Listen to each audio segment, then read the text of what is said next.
Pode começar, Tadeu. Bom, boa noite, então. Vamos dar continuidade ao estudo que a gente estava fazendo da Lei de Liberdade. E nós paramos na questão 841, que Kardec ele trata da liberdade de consciência. E na 841 ele diz o seguinte: para respeitar a liberdade de consciência, dever-se-á deixar que se propaguem doutrinas perniciosas, ou poder-se-á, sem atentar contra aquela liberdade, procurar trazer ao caminho da verdade os que se transviaram obedecendo a falsos princípios. E aí os espíritos respondem: certamente que podeis e até deveis, mas ensinai a exemplo de Jesus, servindo-vos da brandura e da persuasão, e não da força, o que seria pior do que a crença daquele a quem desejaríeis convencer. Se alguma coisa se pode impor, é o bem e a fraternidade, mas não cremos que o melhor meio de fazê-los admitido seja obrar com violência. A convicção não se impõe. Isso aqui é interessante, porque muitas vezes, acho que na grande maioria das vezes, né, a gente não aceita com uma certa tranquilidade o pensamento diferente que o outro tem de determinada coisa. E mesmo que essa coisa seja contrária à verdade, né, como nas perguntas anteriores, ele falava que se uma doutrina que ela esposa pensamentos contrários, né, à fraternidade, ao amor e tal, se a pessoa que o professa deveria ser contida de alguma forma. E aí os espíritos falaram que sim, né, desde que essa doutrina ela desvia o homem do caminho do bem, então é perfeitamente até que se use os meios legais para tanto. Só que aqui os espíritos, eles assim, dão uma puxada de orelha, porque a gente, mesmo nessa situação, não nos cabe impor o outro. Cabe a gente tentar convencer, ok, mas impor a ele, obrigá-lo a aceitar a verdade que a gente apresenta, aí já vai em um caminho completamente diferente. Por isso que ele fala aqui para a gente usar de brandura, porque a única coisa que se pode fazer é convencer com brandura, com afabilidade. Agora, se o outro não quiser, aí ele tem a liberdade para não aceitar aquela mensagem ou a ideia nova que a gente apresente. Então, a gente tem que ter... E isso a gente se perde muito fácil. Na empresa, em qualquer lugar, que a gente tenha uma percepção diferente sobre determinado assunto, na primeira oportunidade a gente tenta impor ao outro o nosso ponto de vista, quando não deveria ser assim, né? Isso é um alerta para que a gente comece a analisar com mais cuidado as nossas atitudes. E aí Kardec continua, na 842. Por que indício se poderá reconhecer entre todas as doutrinas que alimentam a pretensão de ser a expressão única da verdade, a que tem o direito de se apresentar como tal? E a resposta será aquela que mais homens de bem e menos hipócritas fizer, isto é, pela prática da lei de amor, na sua maior pureza e na sua mais ampla aplicação. E aí eu acho interessante essa resposta aqui, que os espíritos superiores não falaram que tem que ser o espiritismo, né? Eles falaram que tem que é aquela que conduz o homem ao caminho do bem. Então, muitas vezes, o outro que ainda não se apercebe das verdades que nós conhecemos, talvez ainda não esteja no momento de maturidade espiritual, emocional, para que ele possa entender ou aceitar, né, as verdades que a doutrina espírita nos traz. E é uma coisa que a gente pode imaginar, assim, quanto tempo que a gente gastou para nos tornarmos espírita hoje. Eu me lembro que a Ângela, quando ela começou, apresentou a mim, a doutrina espírita, ela e a Gisele, e eu tinha um monte de senões, né, várias reservas, porque ia de contra tudo que eu havia aprendido antes. E até aquele momento eu achava assim que naquela minha ingenuidade, tudo que eu estava ali fazendo, conforme o meu crivo, estava perfeito, né? Eu já estava com o céu garantido, com a vaguinha lá, provavelmente assim, sem muita pretensão, mas do lado de Gabriel, né? Por ali, assim, né? Rafael, bem, né? Quase com o pé no trono, né? Como a gente costuma falar. E isso era um negócio muito interessante, que eu sempre falo. Isso, o fato de eu não entender determinadas situações, né? Das relações do mundo espiritual com o material, nunca eu questionei a existência de Deus. Isso, para mim, era líquido e certo. Agora, como as coisas muitas vezes se processavam, eu não conseguia entender os detalhes. E era assim, um contrassenso que eu sentia quando eu analisava a ciência, que eu sempre gostei muito de biologia, de arqueologia, paleontologia. E quando você começa a analisar a árvore genealógica humana, e não é porque alguém está dizendo, em qualquer museu que você for, você vai lá e vai achar as ossadas, né, devidamente catalogadas, com todo a estrutura genealógica humana, e isso assim contradizia com a Gênese. E eu tratava as duas situações de forma completamente distintas, né? Reunia a religião era como se fosse numa sala, e aí eu quero falar de ciência, eu saía daquela sala, abria a sala da ciência e estudava ciência. Não conseguia convergir as duas. E aí, quando eu comecei a estudar a doutrina espírita, é que eu vi a ponte de todo o pensamento humano. E aí a gente começa assim, a ver a grandiosidade da obra da divindade. E aí eu me lembro que, quando a Ângela me apresentou o livro dos Espíritos pela primeira vez, a minha intenção era lê-lo e descobrir as falhas, né? E depois rebater a Ângela, mostrando que ela estava errada, tá vendo? Eu é que estou certo. Mas aí quem estava, né, o pensamento que não estava tão bem sedimentado era o meu, que quando eu comecei a ler a doutrina espírita, eu falei, caramba, é isso que eu procurava, né? Então, assim, há quanto tempo, talvez, a gente fica derrapando, né? Ou postergando para outra situação o entendimento maior da lei de Deus, né? E aí a gente, por conta disso, não temos o direito nenhum de interpor ao outro que ele mude a opinião dele sobre qualquer coisa imediatamente, só porque a gente tem um conhecimento um pouco mais aprofundado do que ele, né? E os espíritos, eles nos esclarecem com muita propriedade isso. E aí Kardec, bom, já que ele falou da liberdade de consciência, então ele passa para o livre-arbítrio. E aí, na 843, ele pergunta: tem um homem o livre-arbítrio dos seus atos? E a resposta: pois que tem a liberdade de pensar, tem igualmente a de obrar. Sem o livre-arbítrio, o homem seria máquina. Então, assim, essa resposta é translúcida, né? Se a gente tem a liberdade de pensar, a gente tem a liberdade de agir.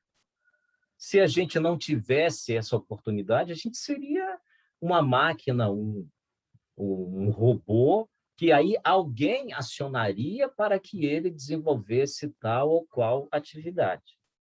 E Kardec continua, 844. Do livre arbítrio goza o homem desde o seu nascimento? E aí é uma coisa interessante, né? Então, assim, a liberdade que se tem de agir, da forma que lhe aprouver. Isso está desde o nascimento da criatura? Aí a resposta: a liberdade de agir, desde que haja vontade de fazê-lo. Nas primeiras fases da vida, quase nula é a liberdade, que se desenvolve e muda de objeto com o desenvolvimento das faculdades. Então, estando seus pensamentos em concordância com o que a sua idade reclama, a criança aplica o seu livre-arbítrio àquilo que lhe é necessário.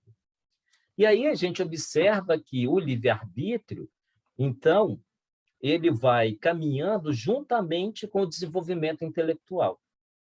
Então, lá nos primórdios, né, da humanidade, onde nós éramos movidos mais pelo instinto do que pelo raciocínio, por quê? Porque era condizente com o grau de entendimento que a criatura tinha da época, né? A gente era meras crianças. À medida que o ser ele vai desenvolvendo as suas faculdades intelectuais e vai tendo condição de analisar o seu papel no meio e com os outros, aí ele começa também a ter a oportunidade de determinar as suas ações por sua livre vontade, sem que esteja com isso amarrado à vontade de terceiros. Então, o livre-arbítrio, ele caminha junto com o desenvolvimento intelectual. E aí, Kardec, na 845, ele diz: não constitui obstáculos ao exercício do livre-arbítrio as predisposições instintivas que o homem já traz consigo ao nascer? A resposta: as predisposições instintivas são as do espírito antes de encarnar. Conforme seja este mais ou menos adiantado, elas podem arrastá-lo à prática de atos repreensíveis, no que será secundado pelos espíritos que simpatizam com essas disposições. Não há, porém, arrastamento irresistível, uma vez que se tem a vontade de resistir. Lembrai-vos de que querer é poder. E aí, muitas vezes, quando a gente não tem o conhecimento da doutrina espírita, aquela situação, não, o fulano de tal nasceu para ser tal coisa. Não, ele já veio para ser desta forma. E não é assim. Então, mesmo que a criatura ele seja um espírito que não tem ainda um desenvolvimento muito aprimorado, e aí ele tende a trazer consigo atitudes e pensamentos contrárias à lei, isso não impede dele mudar de atitude, dele trilhar uma nova caminhada, né? A tendência que ele tem, embora determine, num primeiro momento, as ações que ele vai desenvolver, em 100%, não. Porque se ele quiser, em determinado momento, mudar, ele muda. Por isso que ele termina a resposta dizendo que querer é poder. Então, se a criatura quiser modificar, ele modifica. Então, não é nada engessado. Então, é possível que se consiga mudar, sim, as atitudes e pensamentos, mesmo que venha se trazendo de outras encarnações. 846. Sobre os atos da vida, nenhuma influência exerce o organismo, e se essa influência existe, não será exercida com prejuízo do livre-arbítrio? Aí a resposta: é inegável que sobre o espírito exerce influência a matéria, que pode embaraçar-lhe as manifestações. Daí vem que nos mundos onde os corpos são menos materiais do que na Terra, as faculdades se desdobram mais livremente. Porém, o instrumento não dá a faculdade. Além disso, cumpre se distinguam as faculdades morais das intelectuais. Tendo o homem um instinto do assassínio, seu próprio espírito é indubitavelmente quem possui esse instinto e quem lhe dá. Não são os órgãos que lhe dão. E aí ele diz que todas as tendências, né, que a gente traz, isso daí é tendência do espírito. O corpo em si, embora exercendo uma determinada interposição junto todas as faculdades dos espíritos, né, do espírito encarnante, o corpo ele não determina, ele não tem essa capacidade de interpor qualquer ação sobre o espírito, é exatamente o inverso. Então, todas as ações produzidas são frutos do livre-arbítrio do espírito encarnante.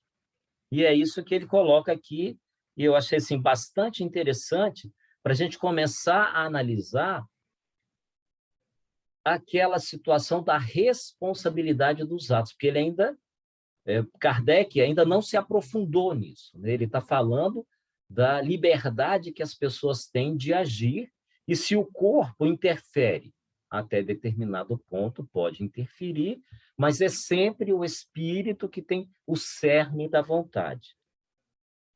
E aí ele continua aqui, 847. A aberração das faculdades tira ao homem o livre-arbítrio.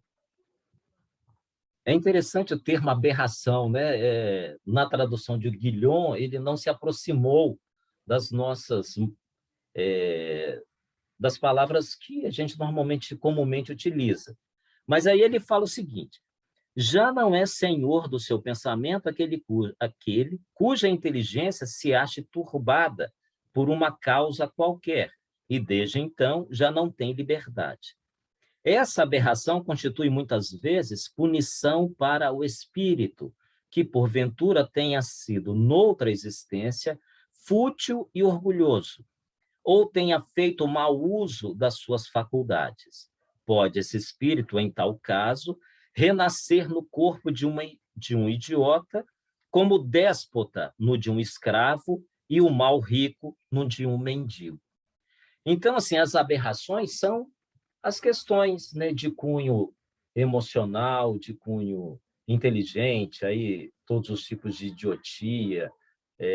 E aí ele questiona se isso não seria tolir o livre-arbítrio, porque já que a criatura tem o livre-arbítrio, se ele vem com um problema mental que não permite que ele seja, teoricamente, dono, né, de todas as suas atitudes e pensamentos normais, então eu estou tolindo o livre-arbítrio dele de manifestar-se como ele de fato é.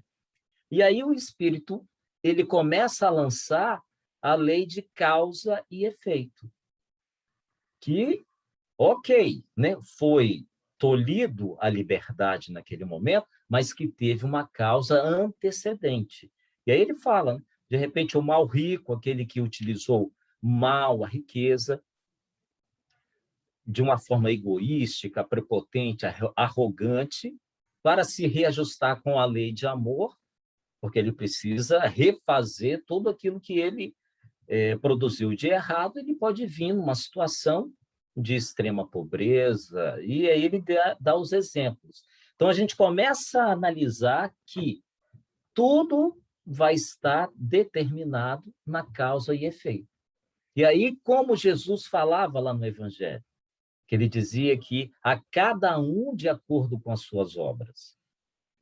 Então, isso é um ponto bastante interessante, que quando a gente analisava antigamente essa passagem do Evangelho, a gente não conseguia ter elementos que propiciasse uma análise mais profunda disso. E aí a doutrina espírita começa a trazer à baila essas situações.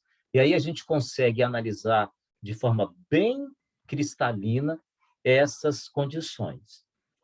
E ele, Kardec, continua. 848. Servirá de escusa aos atos reprováveis o ser devido à embriaguez, à aberração das faculdades intelectuais? Não, porque foi voluntariamente que o ébrio se privou de sua razão para satisfazer a paixões brutais, em vez de uma falta, comete duas. E aqui é uma coisa interessante, porque há não muito tempo atrás, né, a gente justificava determinadas atitudes, ações, falas e pensamentos, porque a gente não estava de posse de todas as nossas faculdades mentais. Ah, não, é porque naquele momento eu exagerei, né, no álcool, então eu falei o que não devia e como se isso fosse desculpa. E aí os espíritos falam que não, isso não é desculpa, porque o camarada ele utilizou aquela situação ou deixou que chegasse aquela situação por sua livre e espontânea vontade. Então, ele vai arcar, sim, com a responsabilidade disso. E aí ele comete duas faltas, né? Porque ele cometeu contra si mesmo e contra terceiros. E isso mostra para a gente o grau de comprometimento que a gente tem com a nossa jornada, com a nossa caminhada reencarnatória. E isso é muito sério. Não é uma questão... A gente não vive só. E analisando essas questões, é aquilo que eu não sei se eu cheguei a comentar da outra vez, que da fala do Dalai Lama, que perguntaram para ele qual era a coisa que ele mais se admirava. Ele disse que a coisa que ele mais se admirava era do homem. E o repórter perguntou, mas por quê? Porque o homem ele passa a vida inteira correndo atrás da riqueza. E quando ele consegue a riqueza, ele despendeu, lógico que não são com essas palavras, né? Ele despendeu tanta energia que ele acaba perdendo a saúde para isso, para conseguir a riqueza que ele queria. E aí agora ele gasta toda a riqueza para tentar recuperar a saúde que ele perdeu. E aí ele fala assim, e ele passa pela vida como se nunca fosse morrer. E quando morre, é como se nunca tivesse vivido. E isso assim tem uma profundidade muito grande, porque a gente dá importância a tudo, menos a nós mesmos, a nossa condição de espíritos imortais. O que eu estou fazendo nesta encarnação? Eu vim aqui para reclamar das coisas que eu não tenho, ou eu vim aqui para me aprimorar, vencer as minhas dificuldades emocionais, morais, me tornar uma criatura mais útil, uma criatura que possa levar aqueles que me buscam algo de útil. E quando a gente chega lá no leito de morte, aí a gente pensa nisso tudo e arrepende por não ter feito, né? Por isso que ele diz que a gente passa pela vida como se nunca fosse morrer, e quando morre, como se a gente nunca tivesse vivido, porque a gente correu atrás do que de fato não é importante. E aquilo que era importante, a gente acaba deixando. E aí, na 850, Kardec pergunta assim, a posição social não constitui, às vezes, para o homem, obstáculo à inteira liberdade de seus atos? E a resposta fora sem dúvida que o homem tem que o mundo tem suas exigências. Deus é justo e tudo leva em conta. Deixa-vos, entretanto, a responsabilidade de nenhum esforço empregardes para vencer os obstáculos. Então, é lógico, a vida, né, de sociedade, como a gente viu lá no início, ele vai fazer com que nós não façamos tudo o que queiramos, porque estamos em sociedade. O meu direito termina quando começa o do outro. Agora, ele diz que Deus, ele deixa livre a criatura a arcar com a responsabilidade dos seus atos impensados, ou da sua preguiça, da sua invigilância no trato com os pares. E aí é aquilo que Jesus, que para mim é uma das falas mais marcantes do Evangelho, quando Jesus ele é inquirido sobre o maior mandamento. Ele fala que o maior mandamento é amarás o Senhor teu Deus de todo o teu coração, de toda a tua alma, de todo o teu entendimento. Este é o primeiro e maior mandamento. E ele fala, mas há um outro que se assemelha a este. Amarás ao teu próximo como a ti mesmo. E esses dois resumem toda a lei e os profetas. E quando a gente olha, né, a quantas que o planeta está, é lógico, assim, guardadas as devidas proporções, a gente observa que um grande número de pessoas não está ligando a mínima para esses dois mandamentos. Ou utiliza aquela situação de utilizar de forma a mostrar para o outro que eu sou. Então, eu vou no templo e lá eu exerço a minha condição de cristão. Mas da porta do templo para fora, eu volto a ser o que eu era antes. Independente de qualquer coisa, porque tem gente que, quando sai da casa espírita, volta a ser o que era antes. Então, não é prerrogativa só das demais religiões. Então, é algo que a gente precisa analisar em nós mesmos. E, lógico, a gente não pode esquecer também que a gente não vai conseguir dar conta de tudo de uma única vez. E a gente, porque se tornou espírita, ou porque agora eu tenho um conhecimento que me dá uma análise mais profunda da minha condição de espírito imortal, eu vou virar um espírito de luz, etc. Não, porque a caminhada é grande. Mas o que interessa é a nossa disposição em modificar. É isso que a gente não pode perder o foco. E aí Kardec, agora ele vai para fatalidade, e depois ele fala conhecimento do futuro, e no final ele faz um resumo. Mas aí a gente vai pincelar, né, algumas questões desses tópicos que ele colocou, porque o estudo é longo, e aí vale a pena que a gente assim leia, releia, analise com bastante cuidado, né, para a gente sedimentar o conhecimento em nós. No 851, que ele abre nesse item da fatalidade, ele diz: haverá fatalidade nos acontecimentos da vida, conforme ao sentido que se dá a este vocábulo, quer dizer, todos os acontecimentos são predestinados. E, neste caso, que vem a ser o livre-arbítrio. E aí é uma questão interessante, né? Porque já que a gente tem a liberdade de fazer, de agir, de pensar, etc., e a fatalidade? Como que fica essa situação, né? Tem situações onde a criatura tem que passar por determinada coisa, então, se ele está predestinado àquilo, e aí a resposta: a fatalidade existe unicamente pela escolha que o espírito fez ao encarnar desta ou daquela prova para sofrer. Escolhendo-a, institui para si uma espécie de destino, que é a consequência mesma da posição em que vem a achar-se colocado.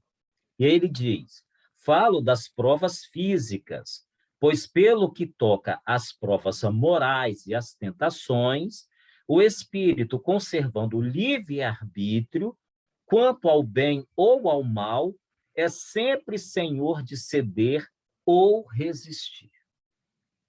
Então, aí aquelas situações, eu sou um camarada que eu sou extremamente orgulhoso, prepotente, arrogante, não respeito ninguém. A minha fala é sempre a verdadeira. Não, e por conta disso, eu não desenvolvi em mim paciência nenhuma. Então, esse é um negócio que eu preciso trabalhar.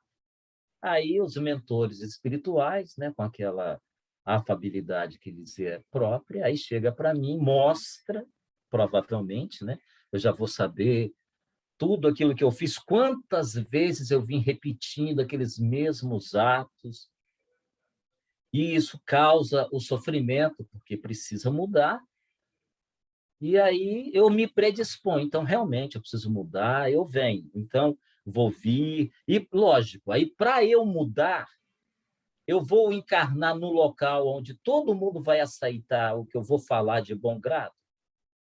Ou eu vou ser testado para que eu desenvolva a paciência? Então, eu vou estar no meio onde todo mundo vai me questionar. E a minha palavra agora, que antes era a primeira, vai ser a última. Isso se for. Então, nesse quesito, aí sim a gente pode chamar de fatalidade, porque foi o que eu concordei que era o melhor para mim. Então, eu vou vir numa condição de ter o necessário, por exemplo, para sobreviver. Vou ter um trabalho humilde, aonde eu vou desenvolver determinada tarefa, mas não vai ter projeção nenhuma.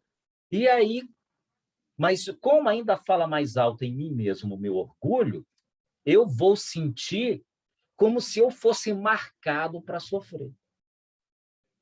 É essa situação. E não é. Porque a questão moral, que é a minha postura diante das situações da vida, isso eu posso aceitar. E aí é aquela situação, né, de que dor e sofrimento são duas coisas completamente diferentes. Tanto é que uma vez uma colega nossa aqui da comunidade, há muito tempo atrás, ela desenvolveu um trabalho na prefeitura de ia na tem tanto tempo atrás que São Pedro ainda nem estava urbanizado, era tudo palafita ali.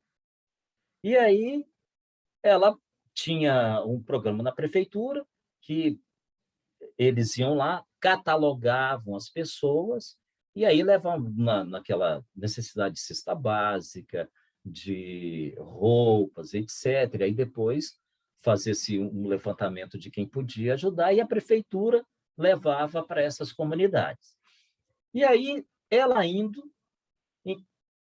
foi numa casa onde assim era uma palafita mesmo, você andava por cima do mangue e chegava nesse casebre, madeira, tinha assim, quase 4 centímetros de distância entre uma tábua e outra, que fazia, que dava estrutura a essa casa, e as frestas eram, então, colocadas panos, né? Porque as madeiras não eram juntinhas. E aí ela chamou o senhor que estava lá, ele veio, atendeu, ela perguntou para ele se ele tinha necessidade de alguma coisa, e ele falou que não precisava de nada, não. A vida dele era perfeita. Tudo que ele queria, ele tinha. E o amor que... E aí ela ficou impressionada, né? Qualquer um ficaria. Porque na nossa ótica, o cara não tem nada. Mora em cima do mangue, com a casa cheia de buraco, imagina o frio da noite e diz que não precisa de nada, ela ficou impressionada. E aí começou a conversar com ele. E aí ele foi dizendo da vida dele e tal, e aí chega um determinado momento que ele fala assim que todo o amor que ele poderia ter, ele já tem. E aí aí ele foi e chamou, era a neta dele que morava, né, porque toda a família morava ali, e veio a neta, abraçou e tal. E aí ele falou que todo o amor que ele poderia ter está ali. E ela ficou impressionadíssima. Agora, aí fica a lição. Quantos de nós, na próxima encarnação, poderíamos vir numa condição dessa e ter o equilíbrio mental que ele teve, de aceitar a situação que ele se encontra tranquila, sem problema nenhum. Então, esse que é o problema, que a gente... E aí, sofrimento e dor. Dor é para quem se revolta. Aí ele sente dor. Mas para aquele que aceita a condição onde ele se encontra, ele vai ter, muitas vezes, o sofrimento, né, interno da sua condição, mas só que ele vai ter confiança absoluta na divindade, independente da religião que ele professe. E aí ele não vai sentir dor. E esse que é... Aí, quando eu ouvi isso, eu falei, realmente, aquele que tem a resignação, a confiança absoluta nos desígnios do Pai e do Cristo, ele tem o sofrimento, mas não tem a dor. Então, é um negócio que a gente precisa, né, analisar e trazer para a nossa vida. Porque muitas vezes a gente reclama daquilo que nos falta e raramente a gente agradece aquilo que a gente tem. E na 854, Kardec continua. Do fato de ser infalível a hora da morte, nossa, eu pulei umas 4 aqui, não? Mas ok, isso aqui é um negócio interessante, a 854. Do fato de ser infalível a hora da morte, poder-se-á deduzir que sejam imutáveis as precauções que tomemos para evitá-la, porque aí ele fala o seguinte, né, que fatalidade real na vida da criatura é a hora do nascimento e a hora da morte, porque aí não tem para onde a gente correr. O resto não tem fatalidade, tem aquelas predisposições que a gente já analisou e já fez, já catalogou e assumiu o compromisso antes de reencarnar, então isso não é fatalidade, é um compromisso assumido. E aí, e nessa condição, né, pode-se deduzir, então, que sejam inúteis as precauções que tomemos para evitar a morte. Aí ele fala, não, visto que as precauções que tomais vos são sugeridas, com o fito de evitardes a morte que vos ameaça, são um dos meios empregados para que ela não se dê. E aí, assim, embora a gente tenha uma data marcada para a gente desencarnar, é óbvio que todas as atitudes que a gente produzir de maneira que a nossa vida seja preservada é lícito. Isso indubitavelmente. Igual aquele camarada que fica atravessando no meio dos carros e o semáforo não está a 15 metros de distância. E aí eu acho que ele pensa que 30 segundos vai fazer alguma diferença na vida dele, né? Então, aí sim, aí o que acontece? Mesmo que não seja o momento da minha morte, eu estou forçando a barra. Então, a gente também... É a mesma coisa que eu vi um tempo atrás no jornal, há muito tempo, um camarada que resolveu pregar para os leões. E aí ele entrou lá, era um safari, né? E ele resolveu ir lá onde estavam os leões e começou a pregar o evangelho para os leões. O que aconteceu? Foi atacado. E, não, mas então estava na hora dele? Será que estava mesmo? Ou ele, pela sua displicência, provocou o desencarne dele de uma forma assim, absurda? Então, isso a gente também tem que levar em consideração. As situações que a gente produz, nas quais a gente se coloca em perigo sem a necessidade, né? Então, vale a pena a gente refletir sobre isso. Na 855, com que fim nos faz a providência correr perigos que nenhuma consequência deve ter? Aí a resposta. O fato de ser a tua vida posta em perigo constitui um aviso que tu mesmo desejaste, a fim de te desviardes do mal e te tornardes melhor. Se escapa desse perigo, quando ainda sob a impressão do risco que correstes, cogitas mais ou menos seriamente de te melhorares, conforme seja mais ou menos forte sobre ti a influência dos espíritos bons. E aí, muitas vezes, a gente vai para determinado local, de alguma forma, e aí algo acontece que nos causa alguma situação constrangedora, aí, no caso, um acidente, mas que a gente se livre.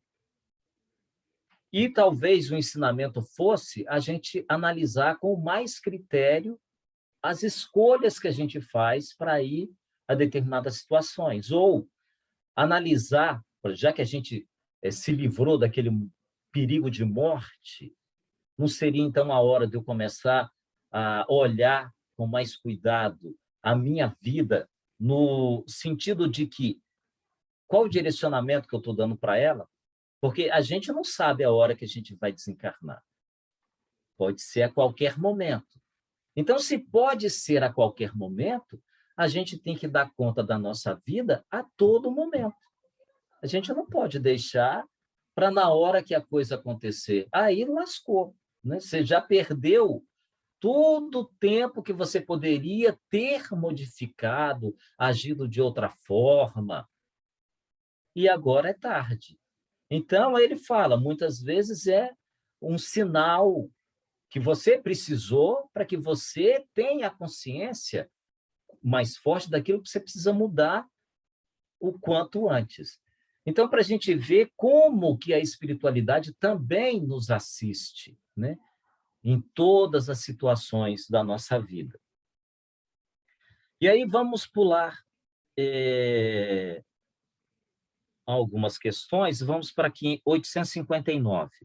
Ele fala assim: com todos os acidentes que nos sobrevêm no curso da vida, se dá o mesmo que com a morte, que não pode ser evitada quando tem de ocorrer? E aí a resposta: são de ordinário coisas muito insignificantes, de sorte que vos podemos prevenir deles e fazer que os eviteis algumas vezes, dirigindo o vosso pensamento, pois nos desagradam os sofrimentos materiais. Quantas vezes a gente saiu para ir por determinado local e aí uma voz interna dá aquele sinal e a gente resolve mudar de local ou muda de condução ou resolve postergar a viagem. E aí a gente sabe da notícia de que o avião que a gente ia pegar aconteceu tal coisa, ou na hora que a gente ia acontecer um acidente e tal, e a gente teve, né, os tais livramentos.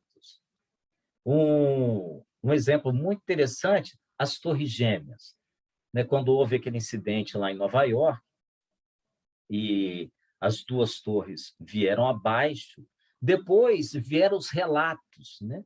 Muita gente desencarnou naquela situação, mas muita gente perdeu o horário, o relógio não despertou quando deveria, o camarada nunca se atrasou. Naquele dia que ele pegou, resolveu passar por outra via que estava engarrafado, ele não chegou no momento correto e aí livrou-se do acidente. Teve até um caso de um rapaz que ele resolveu parar numa cafeteria antes para tomar café. Foi o suficiente esse tempo para que ele não estivesse lá no local de trabalho quando aconteceu o desastre nas Torres Gêmeas. Então, assim, são coisas que acontecem e que, de fato, a gente observa que a hora do desencarne não tem jeito. É uma cartinha marcada e que, fora daquilo dali, a gente não vai conseguir.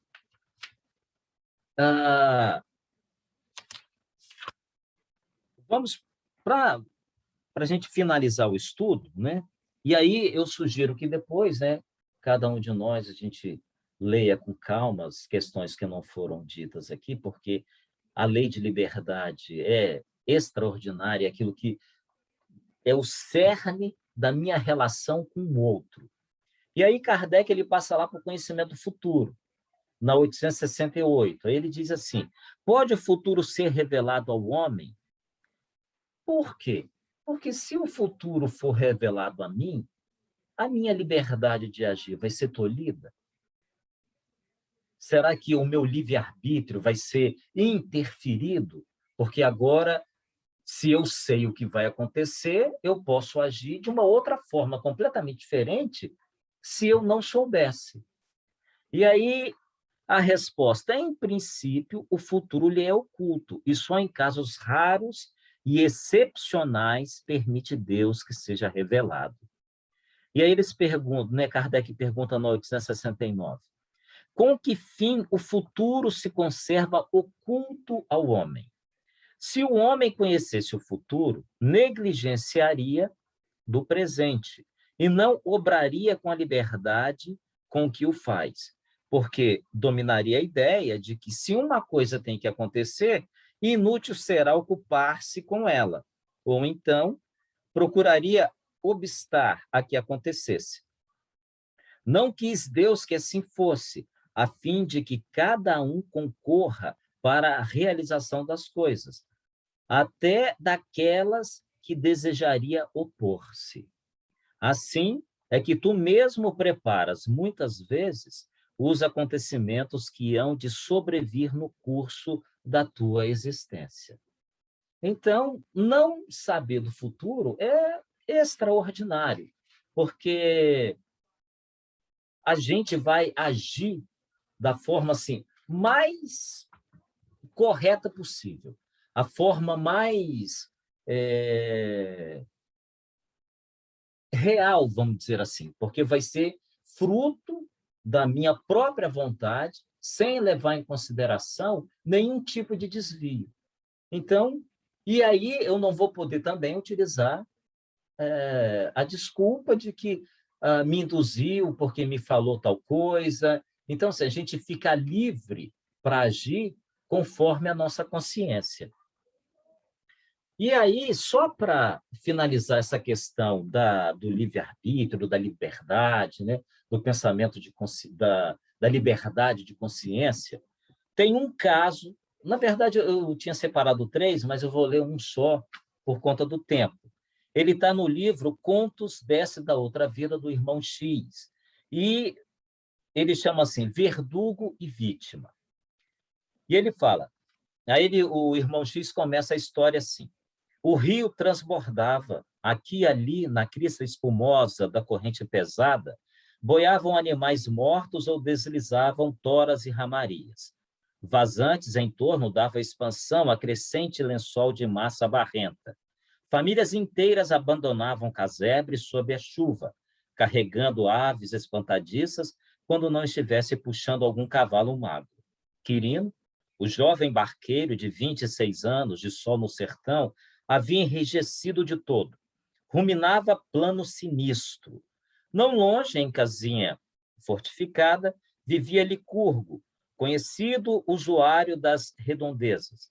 Todos o sabiam proprietário de pequena fortuna, a que montava a guarda vigilante. Ninguém, no entanto, poderia avaliar-lhe a extensão, porque sozinho envelhecera e sozinho atendia a própria necessidade. O velho, dizia Quirino de si para consigo, será atingido na certa. É a primeira vez que surge uma cheia como esta. Agarrado aos próprios haveres, será levado de roldão. E se as águas devem acabar com tudo, por que não me beneficiar?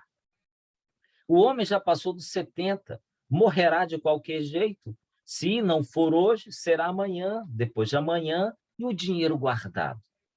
Não poderia servir para mim, que sou moço e tenho pleno direito ao futuro? O aguaceiro caía sempre na tarde fria. O rapaz hesitante bateu a porta, choupana molhada.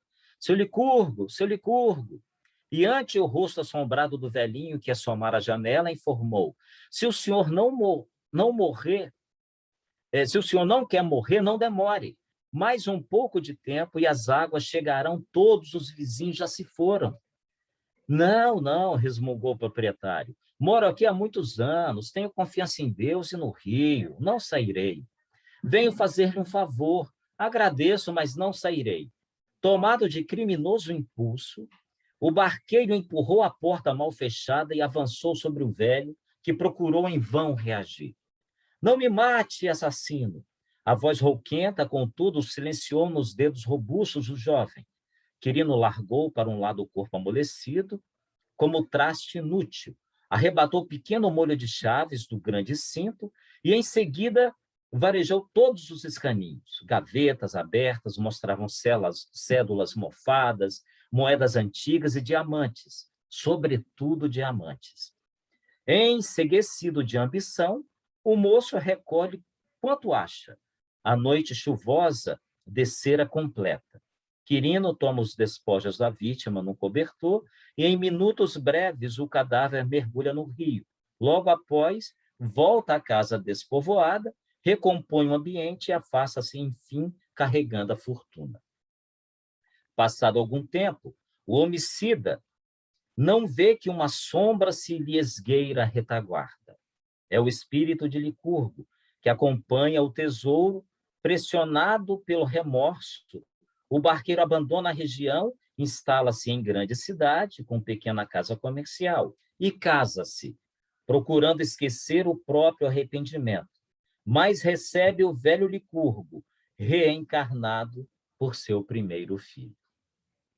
Então, essa historinha, ela demonstra que todo mundo é livre para agir da forma que quiser, nas condições que lhe aprove, mas a responsabilidade dos atos será inegável, que cada um terá que arcar com ela. Então, a lei de liberdade, ela nos favorece nessa análise. A minha liberdade, ela vai até aonde? E a minha liberdade, ela vai até aonde começa a liberdade do outro, como o direito. Se a gente cuidar, né, daquele mandamento lá da lei de Deus, que resume toda a lei e os profetas, e a gente analisar com um pouquinho mais de cuidado a lei de liberdade, a nossa sociedade vai mudar, assim, incrivelmente para melhor. Então, que Jesus possa nos abençoar nessa nossa jornada e que esse seja o foco da nossa vida. Transformar a nossa vida útil para nós mesmos e para tantos quanto se aconcheguem ao nosso lado. Eu espero que eu tenha sido útil no estudo de hoje.